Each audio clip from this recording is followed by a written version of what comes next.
Most people think they're struggling financially because they don't make enough money. That's the easy explanation. The uncomfortable truth is that income isn't the main problem, behavior is. Every day, people make small, routine purchases that feel harmless, even smart, but over time they quietly destroy any chance of building real wealth. The system is designed to normalize spending. You're encouraged to upgrade your lifestyle before you upgrade your skills, to finance things you don't need, and to trade future freedom for short-term comfort. None of this feels reckless because it's socially accepted. Everyone else is doing it. But following the crowd has never created financial independence. Wealth isn't built by earning more and spending the same. It's built by questioning what you've been told is normal to buy. The biggest threat to your future isn't failure or bad luck. It's the everyday choices that slowly lock you into the same financial position year after year. Most people assume that money problems begin and end with income. They believe that if they could just earn a little more, everything would fall into place. This idea feels logical because income is visible and easy to measure. You can point to a paycheck and say, "This isn't enough." But focusing only on income hides a much deeper issue. Two people can earn the same amount of money and end up in completely different financial situations. One builds stability, options, and freedom over time, while the other stays stressed, reactive, and stuck. The difference is not how much they earn, but how they decide. Money is simply a tool. It amplifies habits rather than fixing them.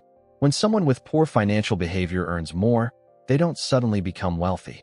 They usually just scale their problems. Expenses rise, commitments increase, and pressure grows. More income creates the illusion of progress while locking them into a lifestyle that demands constant earning just to maintain. This is why so many high-income individuals still live paycheck to paycheck. Their income looks impressive, but their decisions quietly cancel it out. Daily choices matter more than dramatic ones. What you subscribe to, what you finance, how quickly you upgrade, and how often you seek convenience over patience all shape your financial future. These decisions feel small in isolation, which is why they're dangerous. They don't trigger alarm bells. They feel normal, responsible, even deserved. Over time, though, they compound. Just like interest can work for you, poor decisions work against you, slowly and consistently. Blaming income is comfortable because it removes responsibility. It suggests that the solution lies outside yourself, in a better job, a raise, or luck. But real control starts when you realize that wealth is more about restraint than reward. It's about delaying gratification, thinking in years instead of months, and understanding that not every want deserves immediate satisfaction. This mindset shift is uncomfortable because it forces honesty. It requires admitting that many financial struggles are self-created, not externally imposed. When behavior changes, income becomes powerful. Even modest earnings, when paired with disciplined decisions, can create momentum. Savings turn into investment. Investment turns into leverage, and leverage turns into choice. That's how freedom is built quietly, without flashy moves or sudden windfalls. The moment someone stops asking, "How can I earn more?" and starts asking, "Why do I keep spending this way?" everything begins to change, because the real enemy was never the size of the paycheck, but the habits attached to it and the beliefs that shaped every decision. Leading up to this point, modern consumer culture is carefully engineered to keep people spending without thinking. Every platform, advertisement, and product launch is designed to create a sense of urgency and emotional need. You're not just buying an item, you're buying convenience, status, and the feeling of being up to date. This constant stimulation makes spending feel like a form of progress, even when it's moving you backward financially. The result is a cycle where money flows out faster than it can ever compound. What makes this especially dangerous is how subtle it is. Subscriptions renew automatically, upgrades are framed as necessities, and financing options remove the pain of paying. When the cost is spread out, the decision feels smaller than it actually is. You stop asking whether something adds long-term value and start asking whether the monthly payment feels manageable. Over time, these small leaks drain financial momentum and leave very little room for growth. The system doesn't reward restraint because restraint doesn't generate profit. It rewards constant consumption and convinces people that discomfort is failure. But wealth requires the opposite mindset. It requires resisting the pressure to participate in every trend and recognizing that most spending is designed to benefit the seller, not the buyer. The more you become aware of how these systems influence behavior, the easier it becomes to step outside of them and redirect money toward things that actually build long-term stability and independence. Many people trade long-term freedom for short-term comfort, without realizing the cost of that decision. Comfort feels harmless because it reduces stress in the moment. It makes life easier today, smoother right now, and more enjoyable in the short term. But comfort almost always comes with a price that is paid later. When you choose convenience over discipline, you delay progress. When you choose pleasure over patience, you sacrifice options you could have had in the future. This pattern shows up everywhere. Financing lifestyles, upgrading too quickly, outsourcing small inconveniences, and paying extra to avoid minor discomfort all seem reasonable on their own. The problem is repetition. Each decision slightly increases dependence on income and slightly reduces flexibility. Over time, this creates a life that requires constant earning just to maintain. Freedom disappears not because of one bad choice, but because of hundreds of comfortable ones. Real financial independence requires tolerance for temporary discomfort.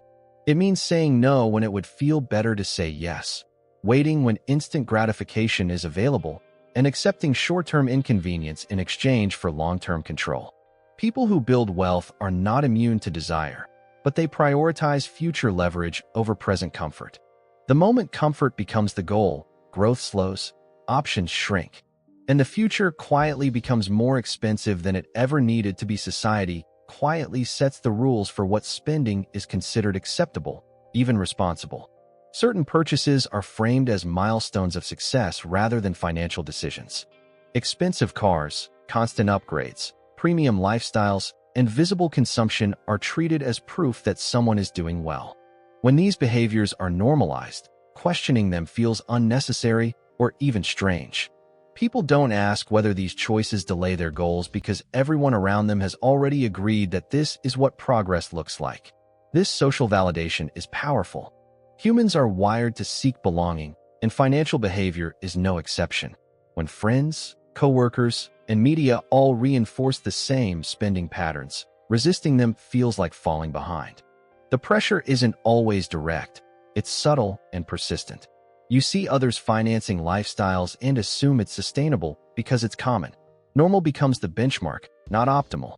The danger is that society doesn't suffer the consequences of individual decisions. You do. Normal spending patterns rarely create independence, yet they're rarely challenged because they keep the system moving.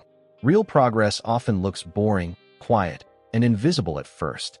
It involves choices that don't signal success to others but build strength privately. The moment you stop measuring your financial decisions by social approval and start measuring them by long-term outcomes, you step outside the loop that keeps most people stuck in the same financial position year after year. Building wealth is less about how much you earn and more about the decisions you avoid. Many people focus entirely on increasing income, believing that a bigger paycheck will solve their problems. The truth is, poor choices can erase even the highest earnings. Every unnecessary purchase, impulsive upgrade, or convenience-driven expense chips away at potential growth. Wealth grows silently through restraint, careful planning, and intentional avoidance of financial traps. Avoiding harmful spending requires awareness and discipline. It's about recognizing patterns that appear normal but are costly over time. Skipping a daily luxury, resisting the urge to follow trends, or questioning whether a purchase truly adds value may feel inconvenient in the moment. But these small acts accumulate into significant advantages. They free resources to invest, to save, and to create opportunities that would otherwise be inaccessible. The paradox is that freedom and independence come from what you refuse, not just what you pursue. While most people chase income, the truly wealthy focus on minimizing financial leaks. Avoiding common pitfalls allows compounding to work in your favor, giving your money time to grow and your choices time to multiply. Every avoided mistake strengthens your position, creating leverage that money alone cannot buy.